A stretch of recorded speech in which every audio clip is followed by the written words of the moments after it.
Hi friends, நான் உங்கள் ஸ்ரீராஸ் கிச்சன்லேருந்து பேசுகிறேன். இப்போ நம்ம ஒரு நல்ல சுவையான ஒரு உருண்டை ஒன்று செய்ய போகிறோம். அரிசி மாவில் செய்கிறது. இதை உப்புருண்டை அப்படின்னு சொல்லுவாங்க. இப்போ நம்ம அதை எப்படி செய்கிறோம் அப்படிங்கிறத பற்றி பார்ப்போம். நான் கடாயில் எண்ணெய் ஊற்றிட்டேன். காஞ்சிட்டு எண்ணெய் சூடாயிடுச்சு.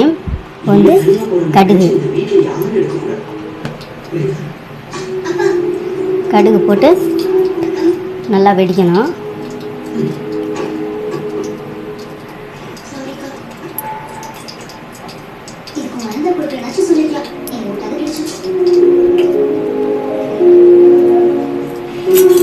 சூடாகலை பாருங்க, சூடாகிடுச்சின்னு நான் நினச்சி ஊற்றிட்டேன். சூடாகலை போட்டேன் கடுகை.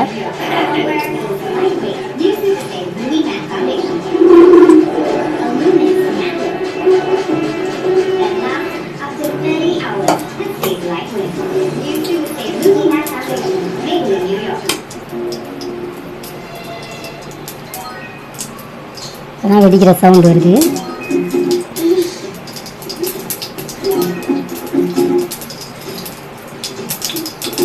கடுகு வெடிக்குது. உளுத்தம்பருப்பு போடலாம், அதுவும் வெடிக்கும்.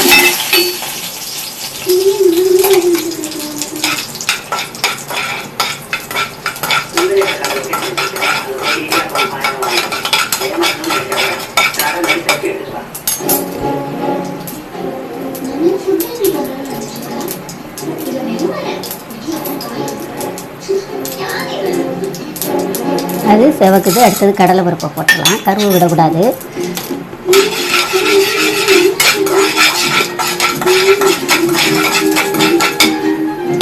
அடுத்தது காஞ்ச மிளகாய், கிள்ளி வச்சிருக்கேன் காஞ்ச மிளகாய்.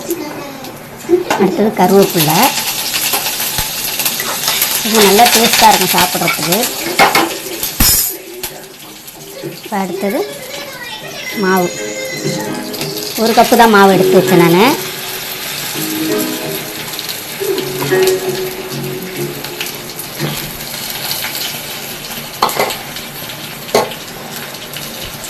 கொஞ்சம் தண்ணி கழுவி கூட ஊற்றிக்கலாம் மாவை.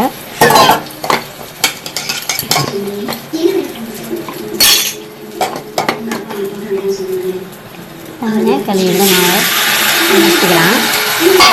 மாவு நல்லா இதுவாக தண்ணி சுண்டி வந்துடும் நல்லா. அடுத்தது தேங்காயும் அதிலே கொட்டிக்கலாம். தேங்காய் நிறைய போட்டால் நல்லா டேஸ்ட்டாக இருக்கும். தேங்காயும் நிறைய போட்டுக்கலாம். நான் மாவுலே உப்பு போட்டேன். மாவுலே உப்பு போட்டேன்.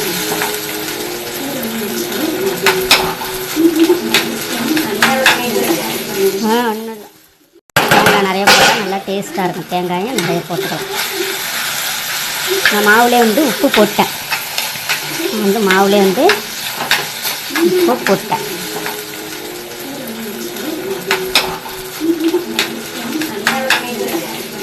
ஒன்றும் இல்லை. இப்போ மாவு அடுப்புலேருந்து இந்த பதத்துக்கு நல்லா கிண்டி நல்லா இறக்கியாச்சு. மாவு நல்லா உருண்டை விட்டுற பதத்துக்கு வந்துடுச்சு மாவு. இப்போ இது என்ன பண்ணோம், இட்லி நான் அடுப்பில் வச்சிட்டேன். தண்ணி சூடாகுது. இட்லி தட்டையும் கழுவிட்டேன். இட்லி தட்டு கழுவிட்டேன். தண்ணி சூடாகட்டும். சூடானதும் உருண்டை தான் நல்லா இன்னும் சீக்கிரம் வந்துடும்.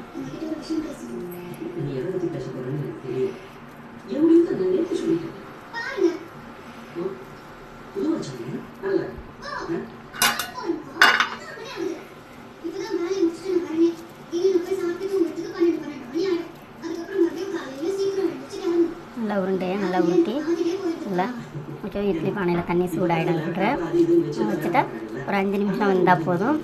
அப்புறம் எடுத்து சூடான உருண்டை எடுத்து சூடாக பரிமாறலாம். சூடாகவும் சாப்பிடலாம். குழந்தைங்களும் நல்லா விரும்பி சாப்பிடுவாங்க அந்த உருண்டை. இதிலே இன்னும் வெல்லம் கூட போட்டு செய்யலாம். வெல்லம் தேங்காய் போட்டு செஞ்சால் அது இன்னும் இனிப்பாகவும் இருக்கும்.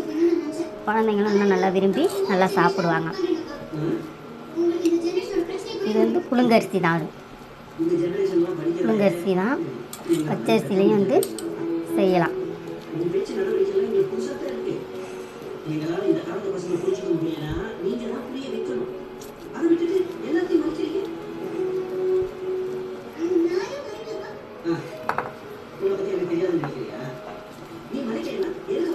நல்லா டேஸ்ட்டாக இருக்கும் உருண்டை.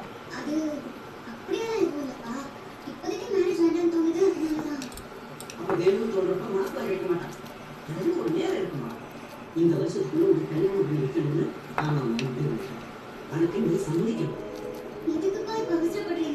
இப்ப அவசரப்படலைன்னா பின்னாலே அவசரப்படணும்.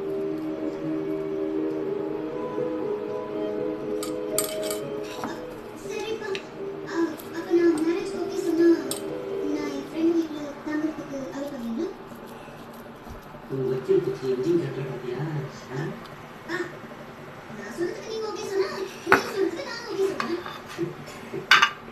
உருண்டை நல்லா இதுவாகிடுச்சு.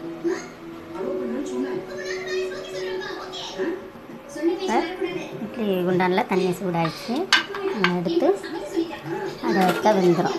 5 மினிட்ஸ் தான் எடுத்து வச்சாக்கா வெந்துடும். 5 மினிட்ஸ் தான் வெந்ததும் எடுத்தா சுட சுட உருண்டை. இப்போ சுட சுட சூடான உருண்டை ரெடி ஆகிடுச்சு. சூடாக இருக்கும்போதே சாப்பிட்டா ருசியாகவும் இருக்கும், நல்லா டேஸ்ட்டாகவும் இருக்கும். நல்லா சாப்பிடலாம். செஞ்சு பார்த்துட்டு எப்படி இருக்குன்னு கமெண்ட்ஸ் பண்ணுங்கள். ஓகே, பாய், தேங்க்யூ. மறுபடியும் இன்னொரு வீடியோவில் பார்க்கலாம்.